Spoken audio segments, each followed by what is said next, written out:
one of those things, it's way easier to do out of the car, is to upgrade NOx sensors. So this is a factory NOx sensor. There are 2 factory NOx sensor locations on all Toyota inline 6s I've ever seen. Actually, the early 7Ms only had 1, but all the JZ motors had 2. It's a 1-wire NOx sensor. These are called a resonant style NOx sensor, meaning they kind of ring at 1 frequency. So not terribly useful. The good news for the designers back in the day is that the ECU didn't have to do a lot of processing, right? You kind of look for voltage on the sensor. If there's voltage, it's ringing. If not, then don't worry about it. We're going to use modern Bosch donut style sensors. We call them flat response sensors, meaning they respond to all frequencies on the spectrum, or at least any relevant frequencies to an engine. So we can actually filter ourselves what parameters we're looking for, what frequencies. So this is now a 3.4 liter motor. This is not the original block, not the original pistons, rods, crankshaft. When you change displacement, you're going to change the resonant frequency. It's more tied to the bore size, which changed because we're a little bit bigger than the one. So this is our WHP flat response NOx sensor kit. So you get 3 terminals and 3 seals. The reason for that, it's only a 2-terminal connector. We just give you 1 in case you screw up or you lose it or drop it, right? So we give you an extra, just throw it in the toolbox to have a spare. The sensor, this is a mounting stud we machine or have machined to our specs. It's made out of titanium, not because it has any benefits, it's just really cool and it's not going to corrode. So I'm going to open this up and show you how to install it. The instructions are right here. There's a QR code. Torque specs are on the back in case you lose them. You can also hit the QR code and it'll pull up the torque specs. It is 11 foot-pounds for these. The reason that's so critical is because it's basically a microphone. It's attached to your engine. I'm actually, speaking of critical, I'm actually going to take all the paint off this mounting surface because I don't want anything between that NOx sensor and the engine. So I'm actually going to take a couple angles here and just kind of scrape off all that paint so you got good metal on metal contact.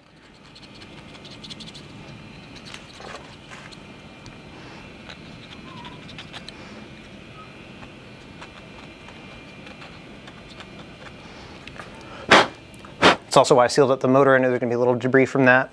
So we got a good flat, clean mounting surface. The stud you can just thread in by hand. You're going to thread it until it bottoms out. The stud does not need to be tight because once we tighten this nut down, there's going to be torque on that stud. It's not going to go anywhere. Slap our sensor on. That's the nut. I believe that's a 13. I know that my engine bracket's going to be here. The starter's going to be here. I'm going to angle this just a little bit this way. So I've got good access to the connector as good as possible once it's in the car.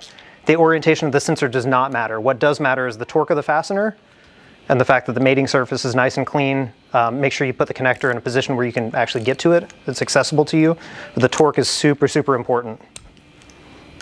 So I've removed that. I'm going to go over my torque wrench here. I'll set my torque wrench to 11 foot-pounds here. Let's again sneak up on it. There we go. It's torqued. We're good to go. I'll repeat the same process for the front one. Clean off the pad, throw in the stud, torque it down, make sure it's oriented in a manner that we can get to it. And that's the end of it. And then we're on to the wiring, which we'll cover in another video. So normally there's a stud that goes in that hole that helps you line up and clock the oil filter housing. I misplaced the one I had from the other motor. So we're just going to throw this bolt in here for the time being. We're going to leave that loose because it doesn't need to be there to apply any torque. It just needs to keep it rotated the correct way so we can tighten this down, which that should be a 24 if I'm not mistaken, or 27. Again, sneak up on it. That was just barely it. In fact, I'm going to change the angle so I'm not fighting this engine stand. That's it.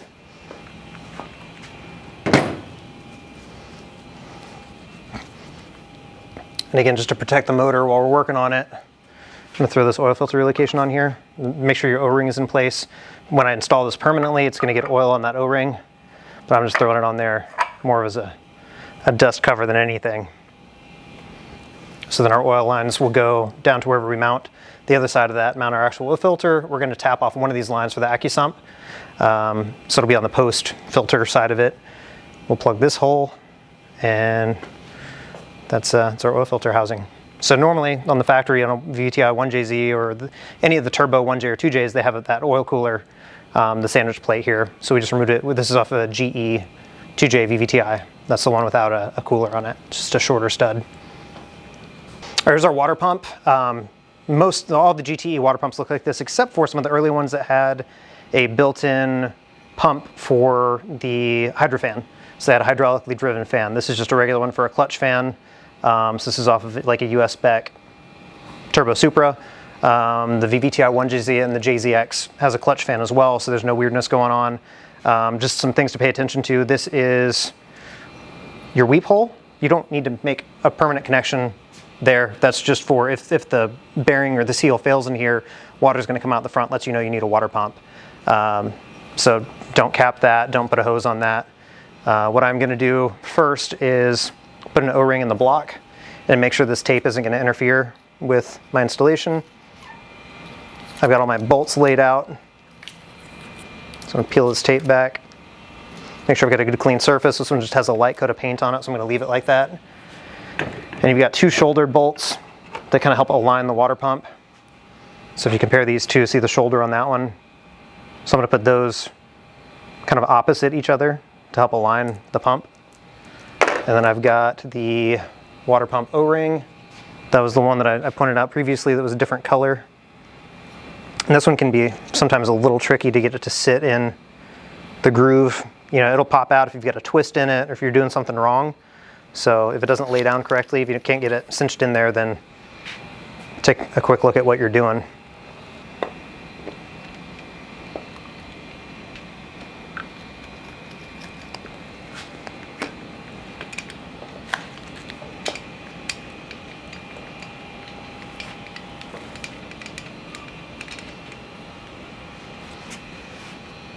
Just going to get these in finger tight, then I'll throw in the rest of the bolts.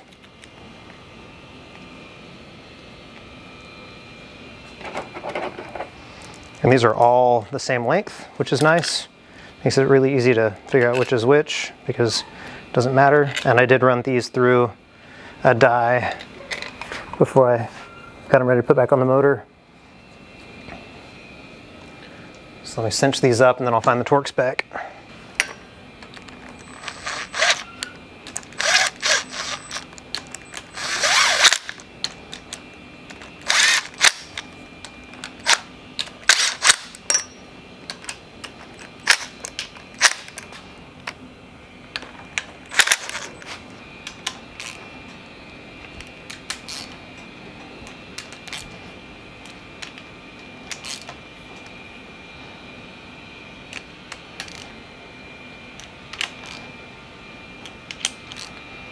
So also a point to take, never buy the front and rear half of these water pumps separately if you can avoid it, because it's really hard to get them to seal correctly because it's a thin metal 1-layer gasket between the front and rear housings.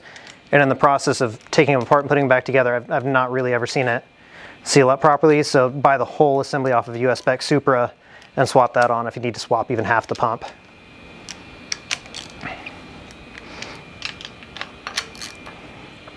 There we go.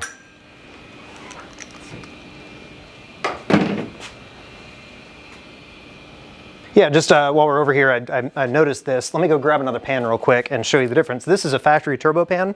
See how that hole is drilled out and those two holes are tapped. Pardon my noise. This is a non-turbo pan off an IS300. See the boss is there. Those two holes are not drilled and tapped. The center hole is not bored out. But on the back side, there's not a lot of material there. So if you start on the front, you can drill it out. If you want to put like a threaded pipe thread fitting, that's totally fine. Also, here's a great example of what not to do when you're resealing an oil pan. This is one I tore apart out of the other video, the teardown. Look how much excess silicone is on here. Just a hot mess. All this garbage in here. It's not good silicone even, doesn't need to be there. You can see how much of it didn't squeeze out because they had so much excess.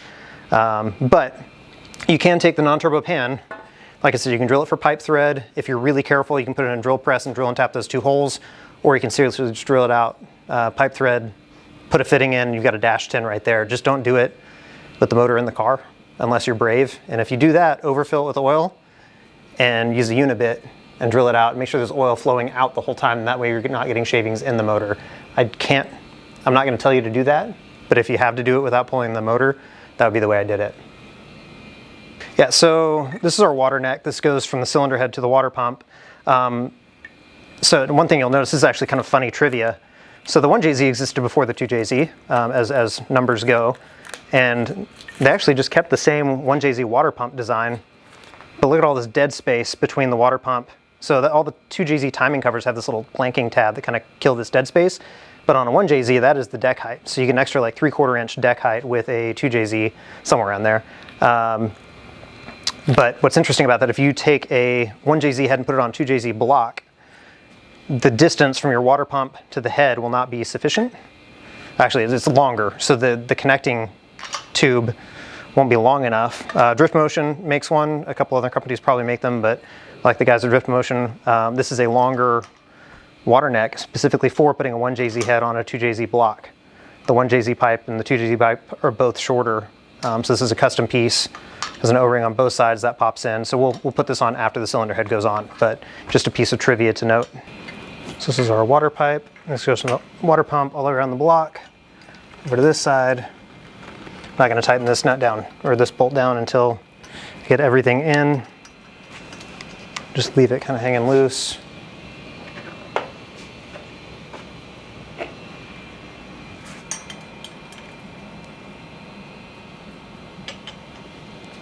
This goes from our water pump all the way around.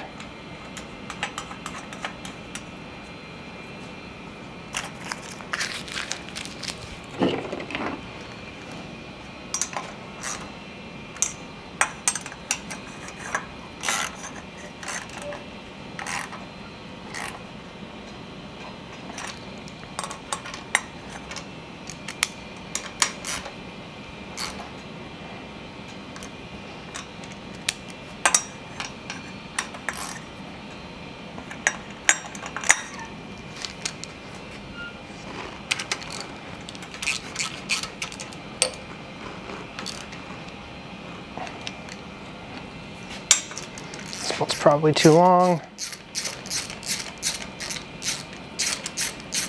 Yep. So we'll find a shorter bolt for that and cinch it down, but not hypercritical. We'll get to that in a minute. But now we're going to do a thermostat, and we're actually going to use a rotator and route this down for more clearance for intercooler piping. We're going to use a trick product from Powerhouse Racing. So here's our water neck. This is a 160-degree thermostat from Powerhouse Racing. Thermostat gasket, and this is their rotator. So what this does is it'll direct that water neck downward. So we don't have any clearance issues with intercooler piping.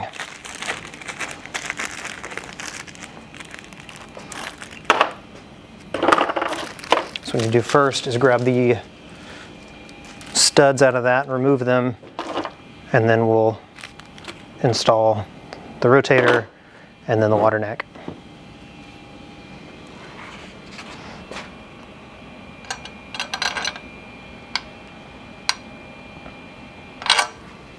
Did you use the cap screws? These short ones are just flush in there? Yeah. Nice. So here's a little Show double nut trick. Grab 2 wrenches.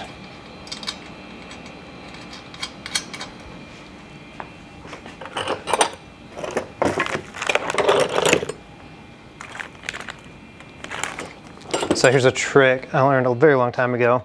These are both 12mm nuts. It's an 8125 thread on these. I'm going to tighten 2 nuts together, lock them in. I'm going to remove the whole assembly to get that stud out of there without doing any damage to the stud or the water pump.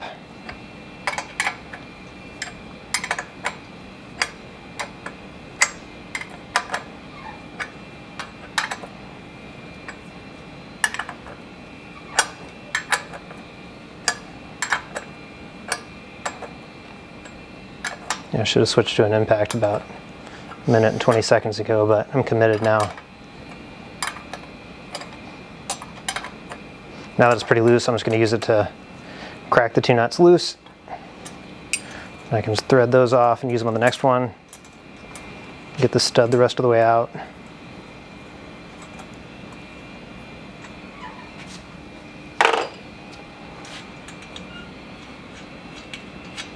Again, thread it on far enough that you've got full engagement on the second nut. The last thing you want to do is get 2 nuts on there and then strip the threads and be stuck with a big hot mess.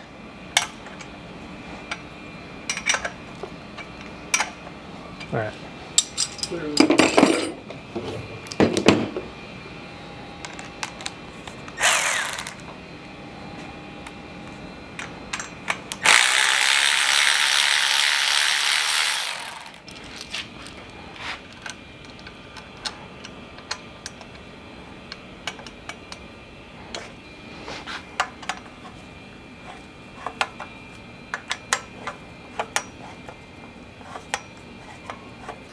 So we got the water pump on, we got the oil pump on. I've actually done a little bit on the front here with timing components.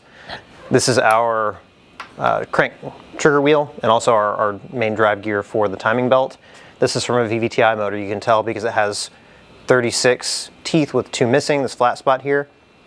Also, the non-VVTi engines have a stamped 12-tooth trigger on the back. If you have that component, it's actually a pretty good idea to go and put some tack welds on the back of it. It's actually a pressed assembly from the factory. There's no welding on it. What happens often that I've seen is there's a little retaining tab that actually bolts in right here that keeps the timing belt from jumping.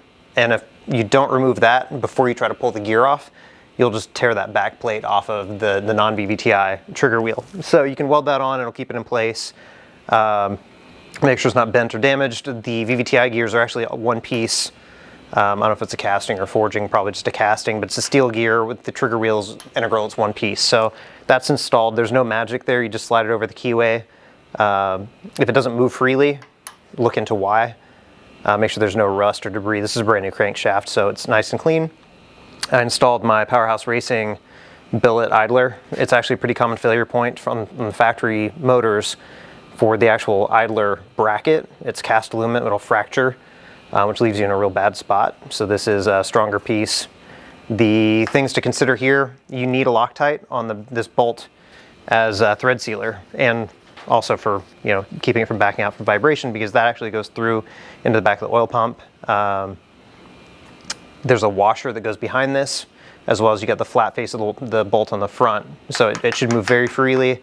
I put a little anti-seize in there. You could probably do some heavy oil or some grease, but this should move very freely. There's a bronze bushing in this bracket. There are a couple of different brand brackets I've seen. I prefer to use one that actually has a bushing, so it operates like factory. And I've got obviously a new bearing on the idler here. So the front of the motor's all done. I threw the motor mount brackets on. The oil filter housing is on. That's all installed and torqued. We're gonna move on to getting the cylinder head on. So before I throw the head on, these are our 2 dowel pins. These are a little different than most dowel pins because they're actually hollow in the middle, and they go into the recesses in the block here. So it's actually probably gonna take a little bit of force to get these in because they've got marks on them from using pliers to remove them. I threw some blue tape on just to make sure no debris gets in the engine. And also if I have a stray smack with a hammer, it's not going to do anything because it's just going to hit the blue tape.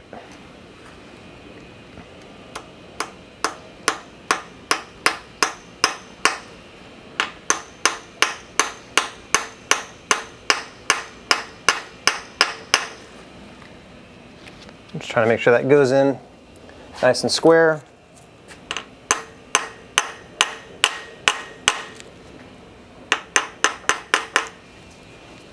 Same for the rear.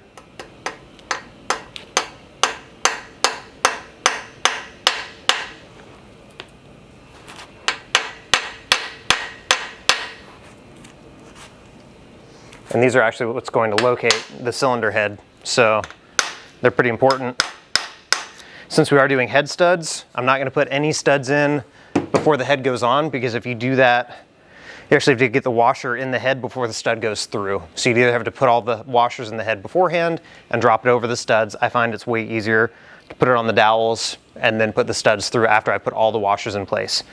So we're ready now. I'm actually going to peel the tape off, grab our head gasket, orient it correctly, clean the deck surface one last time, and then we'll put the cylinder head on.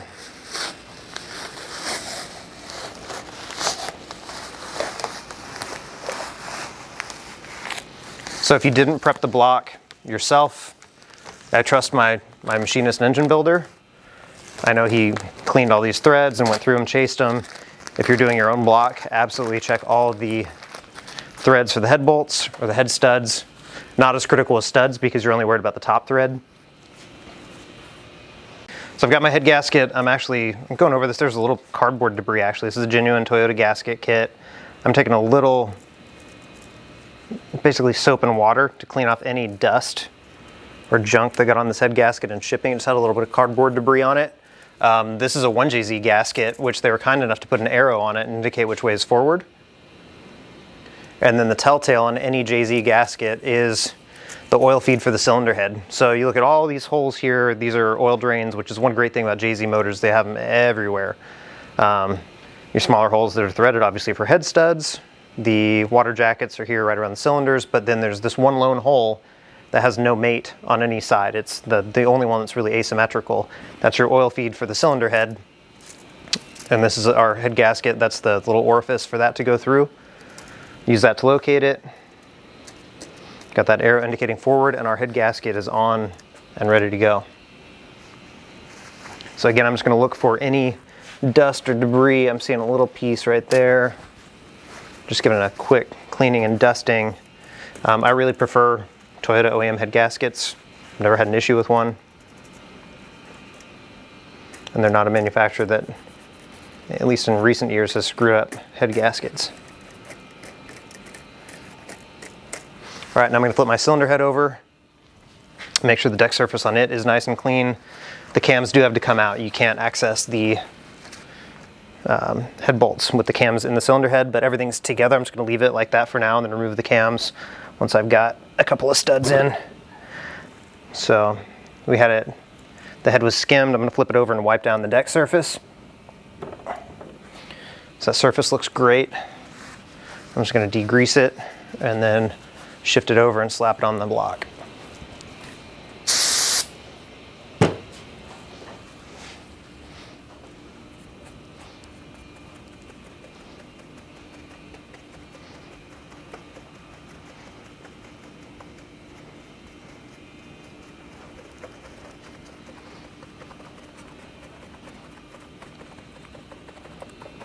The reason I'm not dragging this rag back and forth is because all these edges are kind of raggedy from the casting.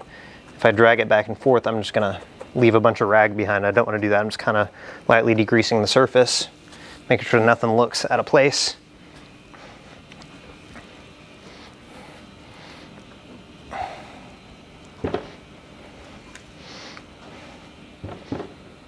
And I can do this because the cams aren't tightened down. If your cams are tightened down, your valves will be sticking out past the deck surface. You don't want to drop the cylinder head on it and bend a valve.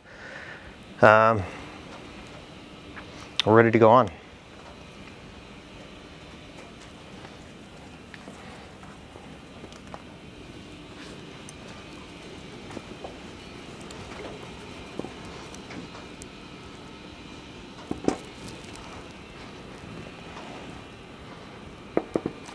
So what I did is I eyeballed through this front hole for a stud until I could see the dowel pin through the hole.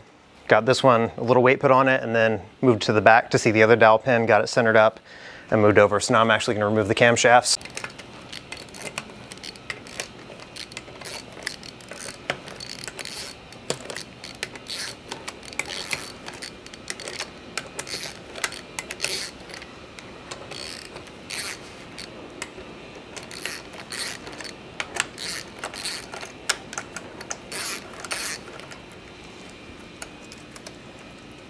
And they've all got a little bit of wiggle in them. So now we're good to remove them completely.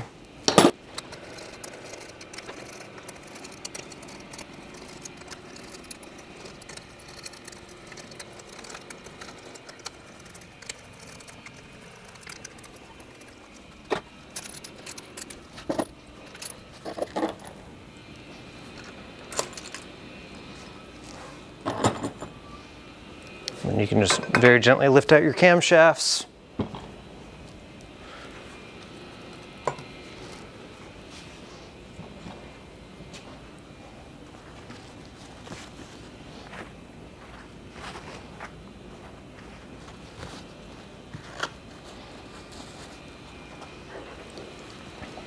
So you can see we do have shimless buckets in here. Those are a great upgrade because they're lighter, it's less work on your valve train, and there's no shim on the top that can pop out. This is a solid lifter assembly.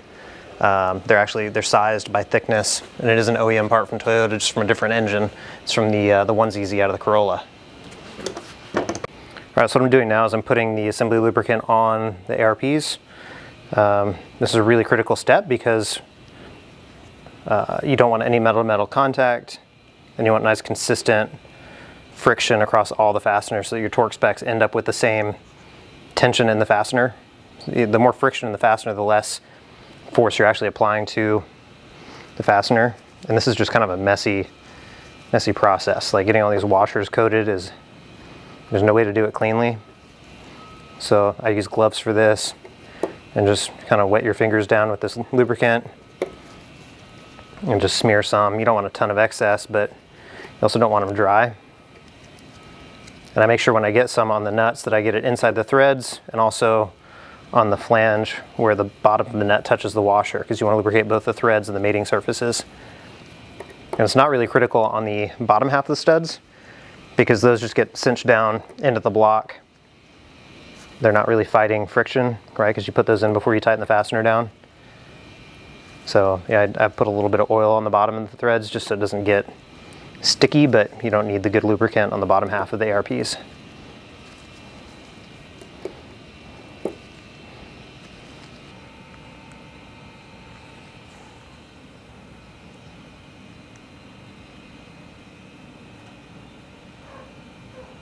This is probably excessive, but it certainly doesn't hurt. Work that into the threads. Again, I took some just penetrating oil, some light oil, and applied that to the bottom of the stud so it threads into the block nicely. There's no, it's not a dry install. Then use my gloves to roll the lubricant down through the threads. Make sure they're all wetted. I'm going to install the washers in the cylinder head. Okay, you're live. So I'm going to clean some of the graphite goop off my hands. For this next part, a little pick is going to be your best friend. Mine's got some FIPG on it still, so I'm just cleaning it off, making sure my tools are nice and tidy. So you're going to hate life if you put the studs in before the washers because you can't do it in that order. So I've got here, got a washer. I'm using my pick. Hold the washer on the pick, point it down the hole, lines up perfectly. Washer on the pick, got it down the hole. This way you're not fighting with washers, you're not throwing stuff down the cylinder head. Like, it'll figure out its way down there and you're just guiding it in.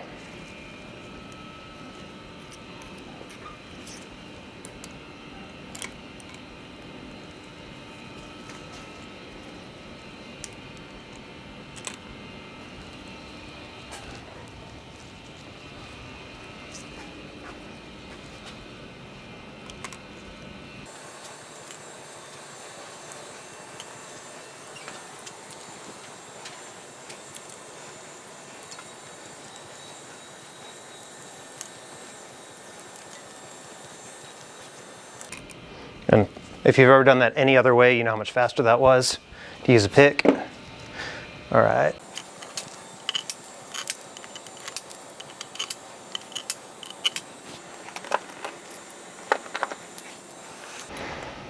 With these, make sure your Allen is on the top.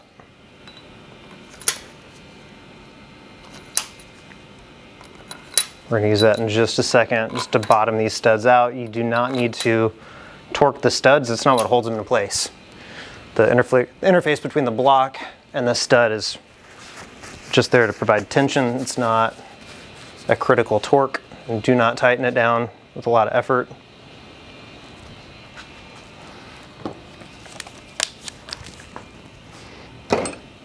Just because you're watching, I'm going to tighten these down a little bit by hand. Normally I trust it enough to just zip them in really gently with an impact, but it's one of those do as I say, not as I do type deals.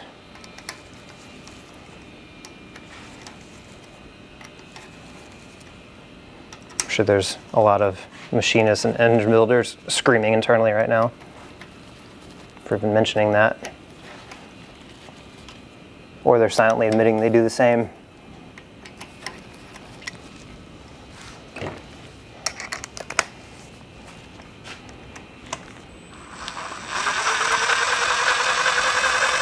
I'm just running that until it touches bottom, nothing more.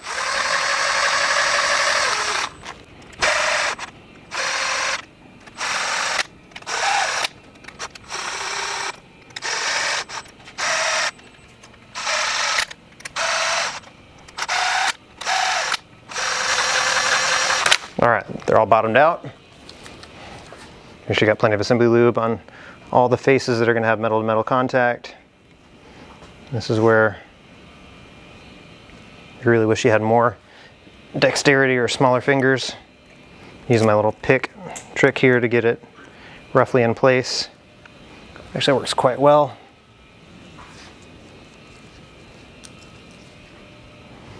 So before I get too far, I'm actually going to take a socket and just get a couple threads engaged and none of those fall off into the cylinder head.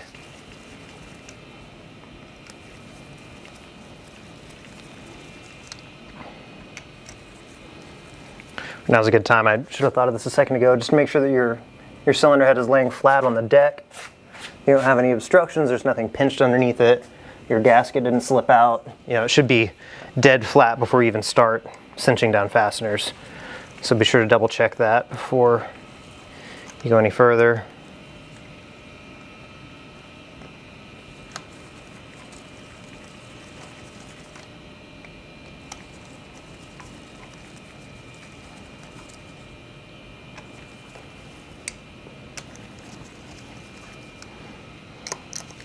All right, and I'm going to do the cardinal sin again because ain't nobody got time for this.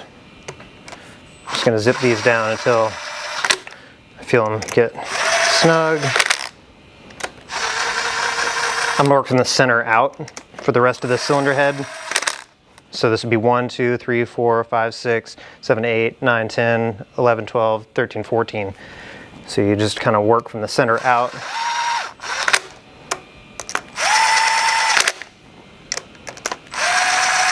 And I know you can't hear it in the video, I'm using the lightest trigger possible. There's not any force going into these really.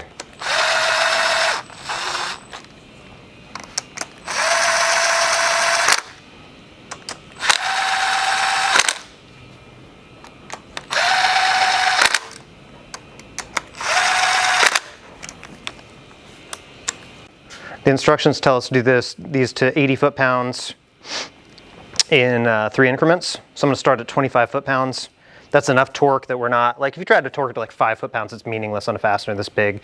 It's just telling you basically friction at that point, not any meaningful stretch on the fastener. So I'll probably do 25, 55, and 80. You want to have some movement between all the steps because again, you can't torque it in like 5-pound increments because the fastener just won't move. So see how much movement there was.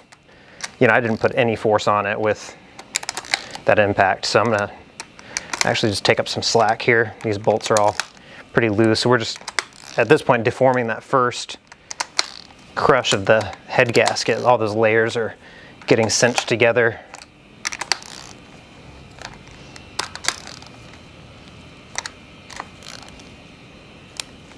And I'm watching my torque wrench here. I'm applying, it's about 10 foot-pounds that it takes to kind of get that first bit of take up out of the gasket.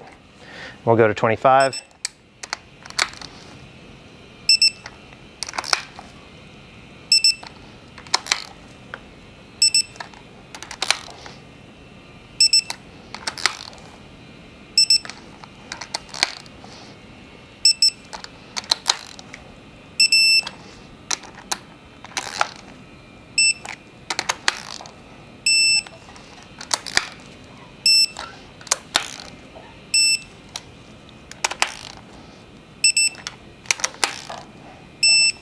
All right, so first step, set the wrench up to do 50. Close enough. We just need to make sure that last step is the critical one. That's 80 foot-pounds.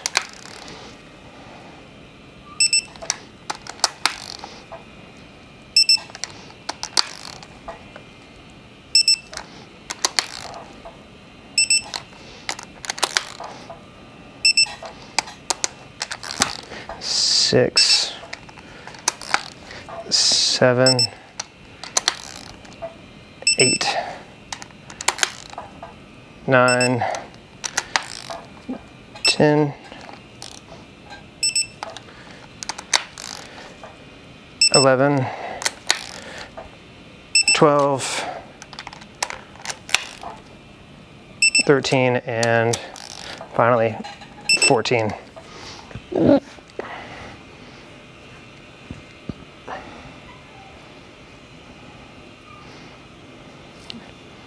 All right, set that guy to 80. And again, just kind of visual inspect, make sure everything looks good. Your gasket's cinched down, nothing's poking out.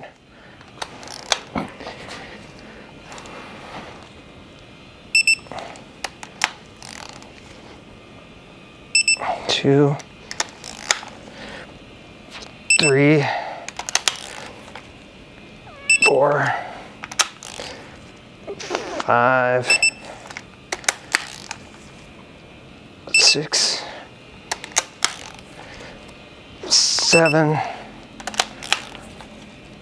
8, 9, 10,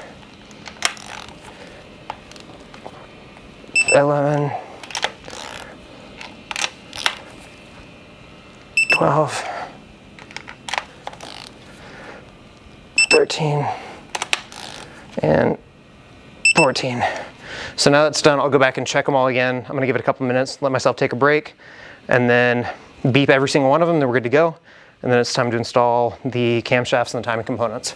All right, so what I did, I beeped every single fastener. I just went down the row and back, so I made sure I wasn't skipping any.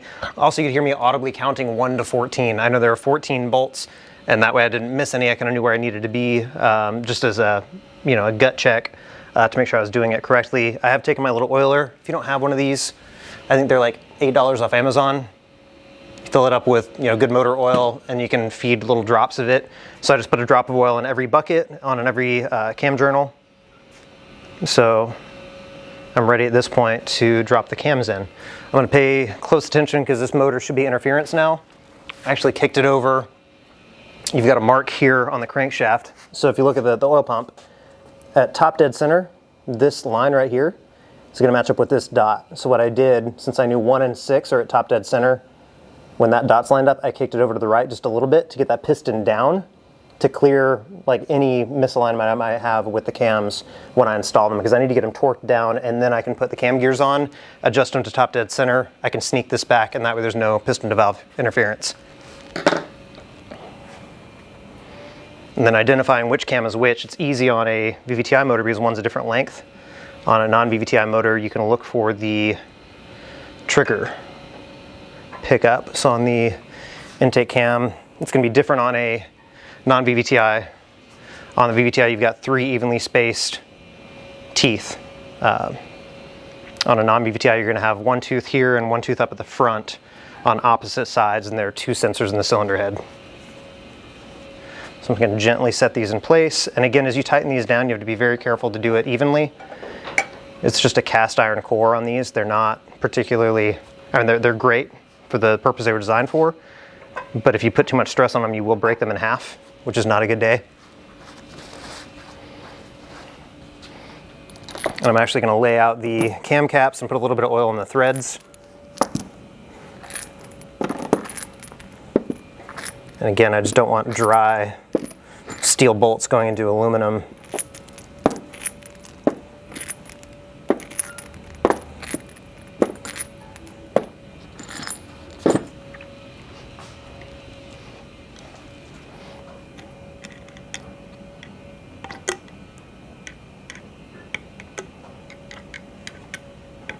You don't need to be a huge mess with these.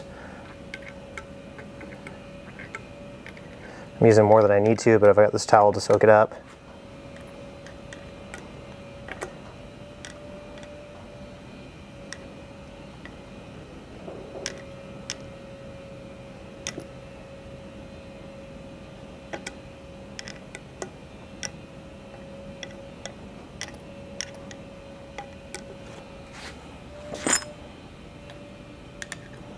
And the front caps are actually going to get some sealant, and that's where the cam seals go. So I'm going to leave those out for now. Now, this is E7, so it's our rearmost cam cap. There's E6. Just going to start those down finger tight. Let's double check in. I've got E5 and E4.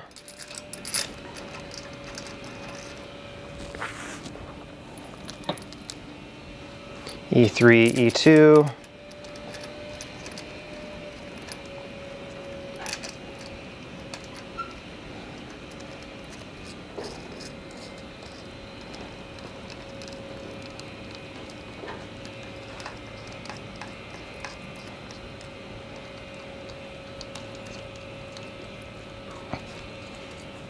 Finally, we've got E1 at the very front. And again, this one will come back off because we've got to install the oil seal. Also, one thing to note here, this is your thrust surface for the camshaft, meaning it controls the forward and back movement.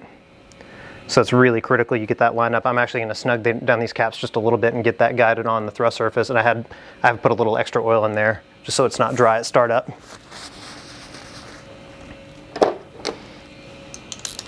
And this is absolutely a place where I will not use an impact.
Now I can see the thrust surface is going on correctly. I'm going to throw this first cap on. I don't have a lot of thread engagement there, so I'm going to snug this one down a little bit more until we've got just a little bit more meat in the threads, because the last thing I want to do is strip out the threads in the cylinder head and have to pull it off and repair it.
And there's no shortcut on this, it's just this tedious.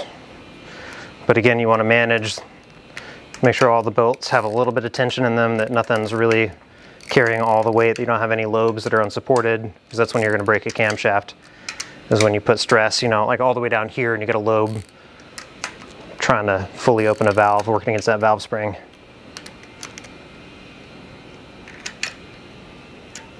Getting close.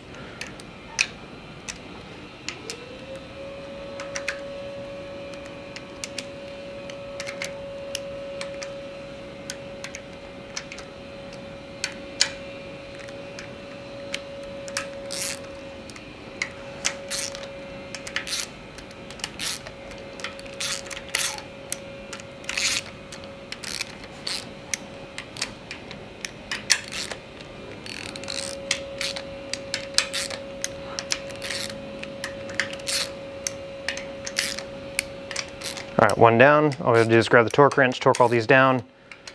And there's no sequence for these for torque. It's, you know, Doesn't really matter as much as the cylinder head in terms of where you start and when. Just do the, do one cap at a time.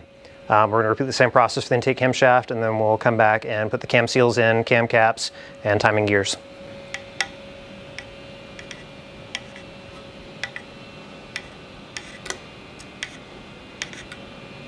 Just a little oil on these things, make sure they're not rotating dry. Now I'm going to pull the number 1 cap again, get our cam seals in place. These number 1 caps also get some sealant on them. We're going to use FIPG again, but the valve cover gasket goes into this corner, so you have to seal the corner. You have to seal the edge of the cap between the cam seal and the outside of the cam cap, so oil doesn't seep out. So if you don't do that, you'll have a nice little drippy oil leak right under your timing belt. So I got the 2 cam seals here, and they're actually unique intake to exhaust for the VVTi. Look at this cam seal is totally loose on this camshaft, so the one with the smaller inside diameter is for the exhaust camshaft. You'll note too, this one already has grease in it. This one does not. I'm going to put just some oil in this one. It's got this little green film that I think is either a lubricant or a dry film or something, but I'm going to put just a couple of drops of oil in there. But when you're putting these on, make sure that your camshaft is nice and clean. Kind of lip in one side, so you don't peel the seal back. Make sure you don't have any sharp edges. You can sneak it in, wipe off any excess of that lubricant from the seal, and we're good to go.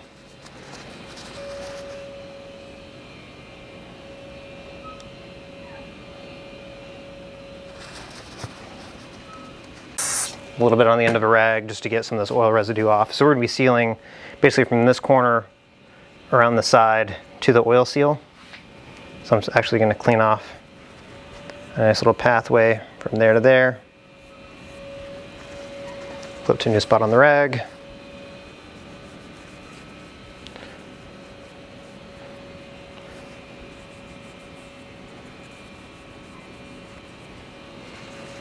That one came back with a little bit of dirt, so I'm going to hit it again. I think it's just oxidation from the aluminum sitting for a few days, to be honest. I'll clean the other side of the caps as well.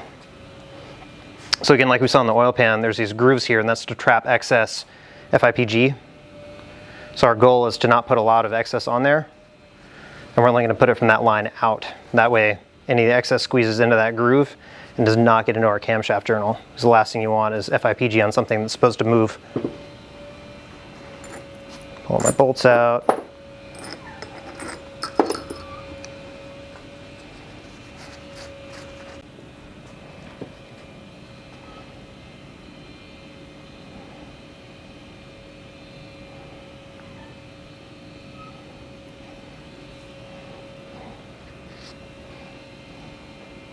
And again, just on the outside.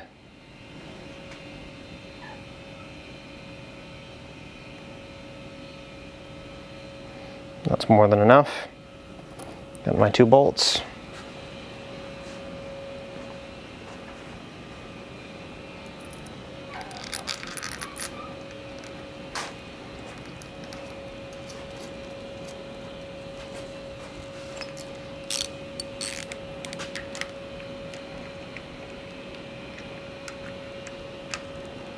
One thing to make sure is that your oil seal sits in there nice and square. Now that that's tight, take my finger, just like you would like doing caulk on a house, take all the excess, smear it out of the way. Because our valve cover gasket is going to go in that little corner, so we'll actually apply a little more FIPG when the valve cover gaskets go on, just to seal up that corner between the head and the cam journal.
So we're going to check our torque spec. And again, wipe off a little bit of excess here. Then check our torque spec. Torque the camshaft caps down. And then we're good to go on this portion of the build.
All right, so next up we're going to put the timing cover on that goes behind the cam gears. Then we can throw the cam gears on, get our camshafts where they need to be, then throw on the timing belt and the tensioner, and the front of the motor is getting close to wrapped up at that point.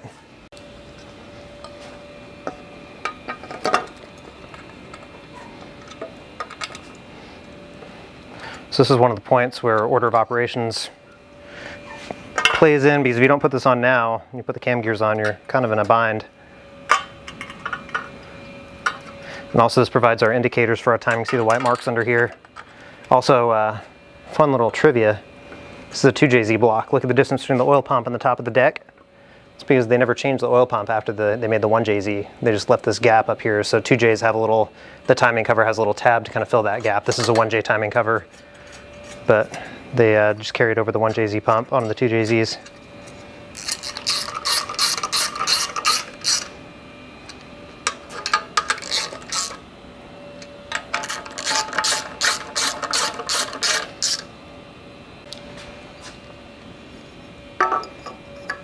This is Powerhouse Racing. Cam Gear, one thing I like about their parts, they have little stainless lockout tabs in here, so your timing can't slip unless these bolts fall all the way out and the tabs fall out. They've got these little laser cut stainless steel bits that go in there to keep it locked in.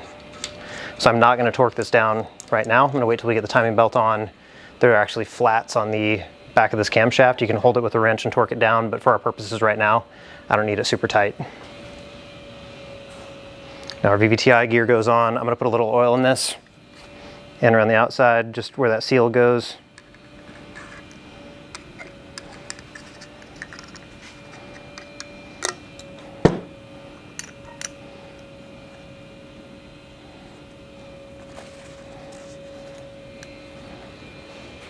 Just pay attention to your keyway.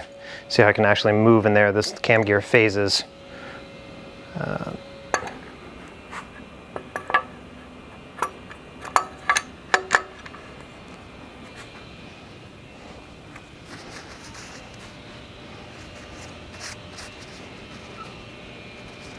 I just grab a rag with FIPG all over it. I think I did.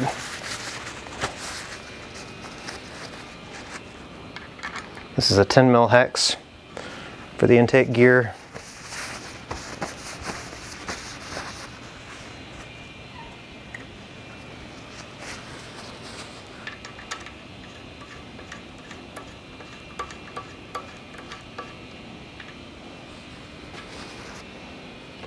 It's a 17 for the factory bolt and the exhaust as well. So actually we have wrench flats on the intake gear as well. So I'm actually going to torque down, now that I think about it, we're going to torque down both cam gears. We're going to use a wrench to hold it and then the torque wrench on the front, and the torque for these bolts is 60 foot-pounds.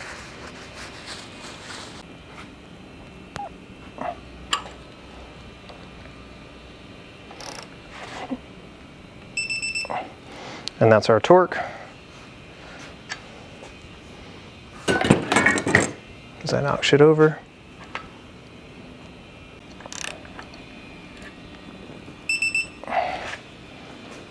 So if you want to look over here, I'm using the wrench braced against the head. You don't want to let the cam move too much. You don't want valve to piston interference, obviously, which is why I kicked the pistons down just a little bit. I'm going to use this wrench while I've got it on here just to kick it back closer to where we're going to be at on top dead center. Put the timing belt on.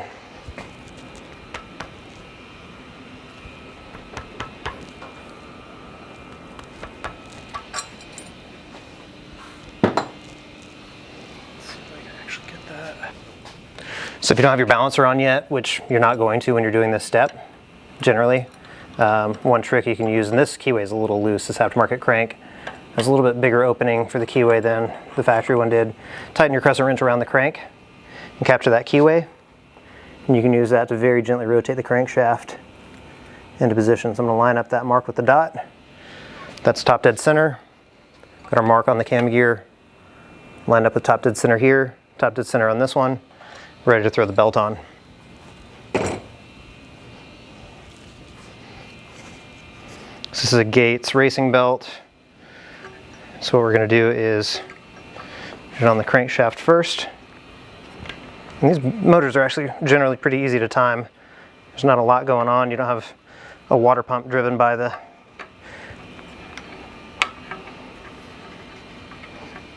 timing belt.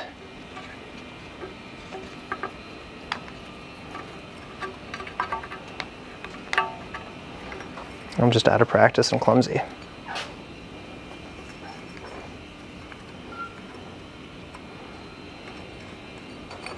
VVTi makes it a little bit more challenging because there's more moving pieces. I'm going to kick this over just a little bit. So we've got a good tension.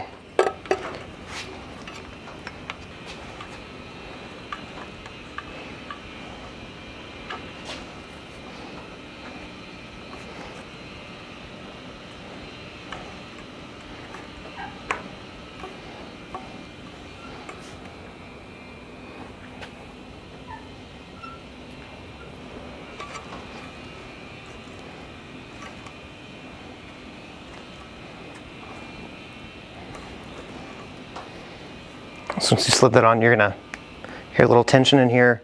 Your mark on the top of your cam gear, the intake is gonna line up there. The mark for the top of the exhaust will line up there. The dot and the line here line up. And here, what we can do is drive in the tensioner from the bottom, and that'll take up the last slack in the timing belt. There's a guide that goes on the front, which is around here somewhere. It's basically a stamped steel piece with some holes in it. That's the front timing belt guide that keeps the timing belt from riding forward against the timing cover, which is important. Here it is. I'll clean this up a little bit better, but just to show you how it goes on, it slips over the keyway here. And that provides a nice chamfered edge so the timing belt can't ride forward. And after that, you put on your timing cover and your crankshaft pulley goes on. After the tensioner goes in, you're done with the timing components.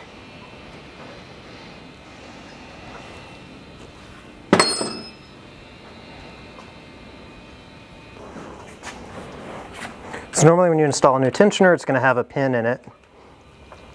It's going to be pre-compressed. There's basically a hole bored through the rod on this tensioner, so you can compress it in a vise, stick the pin through, then bolt it into place super easy and pull the pin. I'm waiting on a new tensioner. I ordered one, it's not here yet. But this one, I've got enough thread engagement here.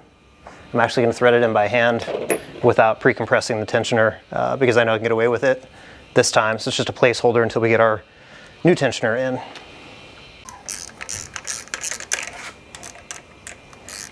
If you're doing this in the car, it's not so easy to do this without it being pre-compressed because you have an alternator right here fighting you, and then the crank position sensor goes right back here, which I may have to pull this tensioner off to get that crank position sensor in.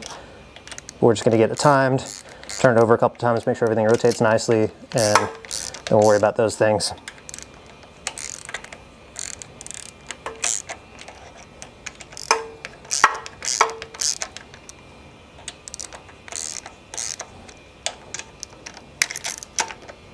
All right, so now's the moment of truth where when you turn it over by hand, it shouldn't make any funny noises or bend any valves.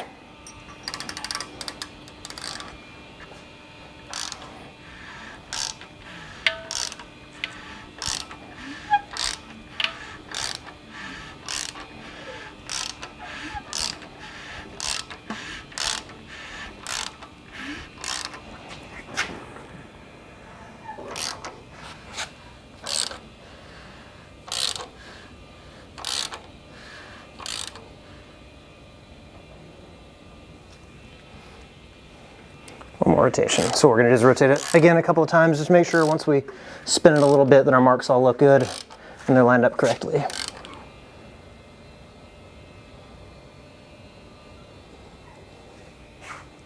That looks dead nuts on.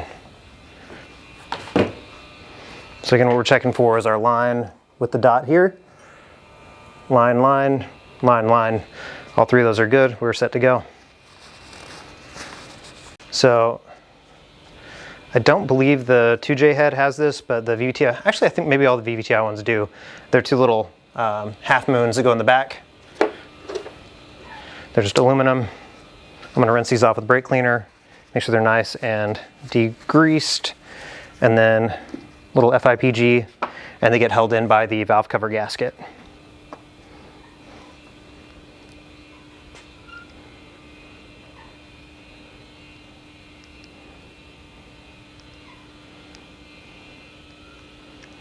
Don't need to go too nuts there. Just pops in right here.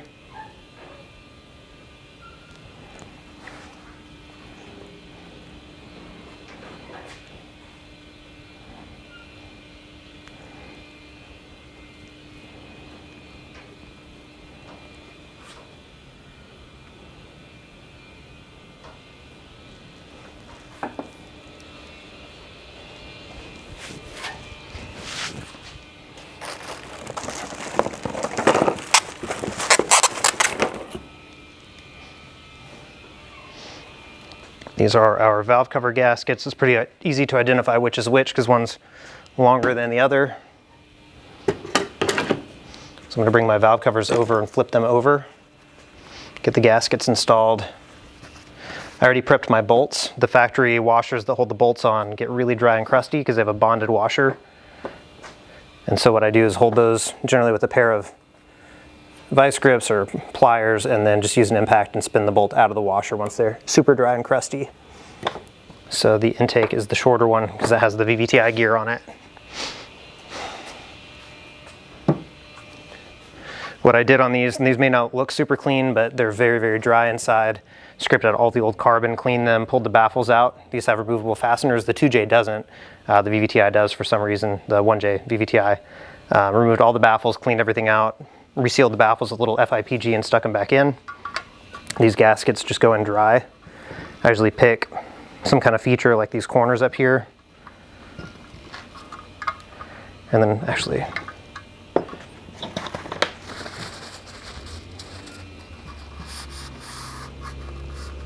clean this out one last time.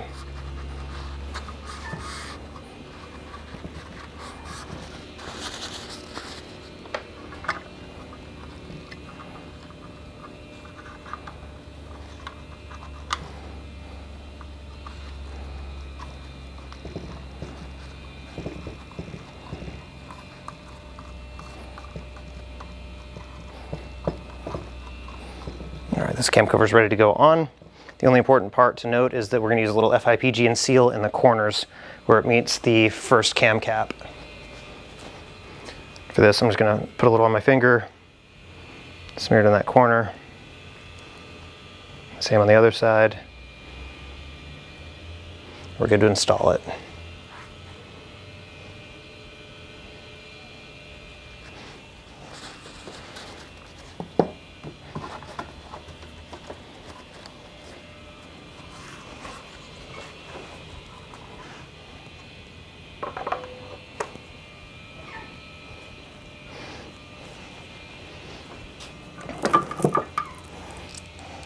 And again, I ran these bolts through my ultrasonic bath, put new washers on them.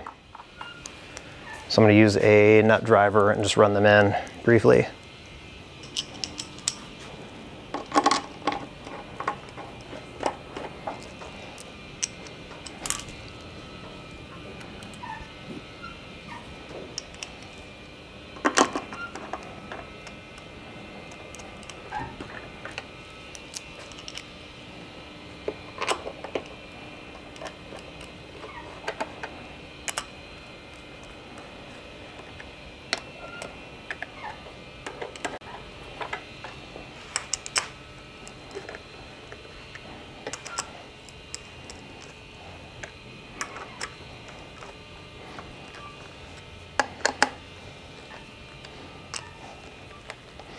Toyota does give you a torque spec for these. I've never really found it to be super consistent. Since you're compressing rubber, it's just really hard to get a good read on it, so I tend to just kind of tighten them down by feel. If they do weep a little bit, you can just come in, give them an extra turn or two. The washers underneath the bolts, if you use new ones, they're good and squishy, so they provide pretty even torque.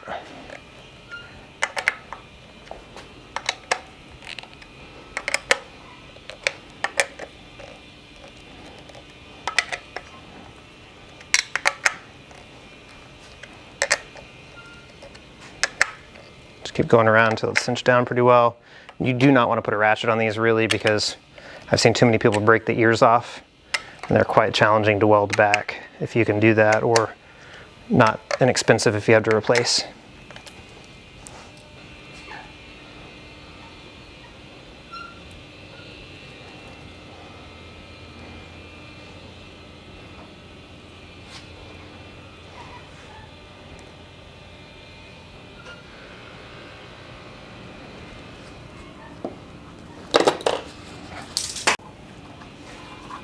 Also, when I put the baffles back in, I used a ton of blue Loctite on those fasteners, because there's nothing good that happens if one of those bolts comes loose.